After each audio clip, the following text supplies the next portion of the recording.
on, Deuce. No, Deuce, come here. Get it out. Oh my gosh. Jesus Christ, dogs. Oh, sorry. You good? What's how you doing? Doing well, can't complain. Good deal. Yeah, you're coming towards the end of the season, right? Very different year with the Olympics and whatnot. For you, big picture, looking at this season, what has been the biggest challenge, like the most challenging part for you, having to balance everything, and what's been the most rewarding part, about finishing up the season and the way you guys have played this year? Ooh. I think probably the biggest challenge this year for us is getting everyone involved. Like I feel like we came in with a different mindset this year because in the bubble, everyone was just like, all right, we're just here so we don't get fined and let's just get out. But with this season, of course, it's a lot more. It takes a lot more out of you. And and I think that was just challenging to get everyone on one accord and everyone put together at such a quick time. Like if we were playing together game 2 or 3, I think we will be better off, but we can't really do that. We need time to mesh. So I think that was a challenging part, but I'm glad we got that under control. And I think the most rewarding is just having a chance to just play, play free and just be out there just playing with my teammates is definitely rewarding. And for us to win, winning helps out a lot. So for us just to continue to be where we are, it's definitely been pretty rewarding.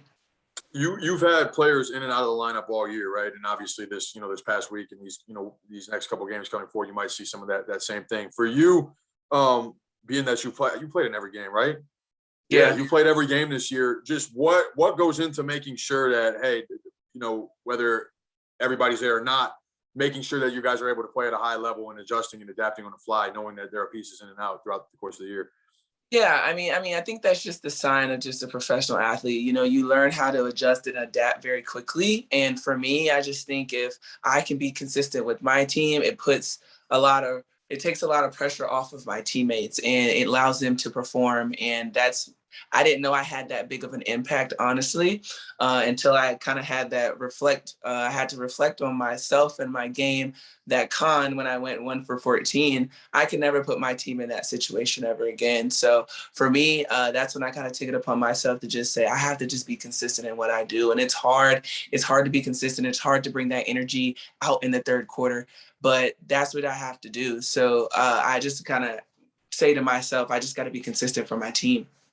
Yeah, you're coming up on the end of your 4th year now, I think. Oh. Do you feel like a vet? Like you're obviously a veteran now. Do you feel like it?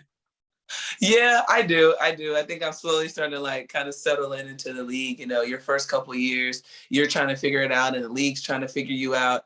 But I think now I'm starting to get to a point where I'm trying to settle in. I know what I'm here for. I know what my team needs from me, and I just got to do it. I just got to do my job. I know my role, and I'm not second guessing on anything. So, yeah, I think I'm slowly starting to feel that vet coming in.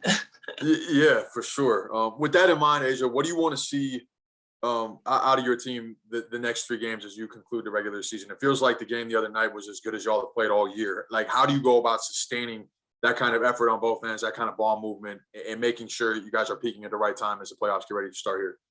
Yeah, I think the biggest thing is just understanding what got us here. I think sometimes we lose sight of that because we're just so talented. We're really, really talented, and we have people that can score at will on their own from 1 to 11 dang near. So at the end of the day, I think the biggest thing is just understanding what got us here and going with that. And, it's kind of one of those things where it's like, if it's not broken, don't fix it. And that's what we have to do. I think we're not peaking, but we're playing well at the right time. We just got to continue to do that and stay within our system and don't really play to our competition. Yeah, I guess a little bit more of a personal standpoint. I don't think I've talked to you since the billboard in Times Square came out. Like, what did it mean to you for you to see that you're there? You are in the middle of New York City. It's crazy, honestly. Even when I was filming and we were taking all the pictures, I still didn't see myself like that. You know, I wasn't really thinking about that. I was like, okay, another shoot. But to see that, it's incredible. When you see the Kanye West albums on things, and you got Drake, and it's like, oh, boom, there's Asia with Nike. So it's pretty cool to see that for sure. And you know, I always just think about the next generation when you have that young Black girl or boy just walking in Times Square and being able to see someone like myself up there doing stuff that I love and speaking my truth. That's my why. That's my reason why I just continue to push and be me. What I missed? Anything I missed? Anything you want to add today? Anything you feel like talking about? Nah, you got everything. Thanks, Asia. Appreciate it as always. Enjoy your weekend. Thank you. See ya. Thanks, Asia. Thanks, Jake.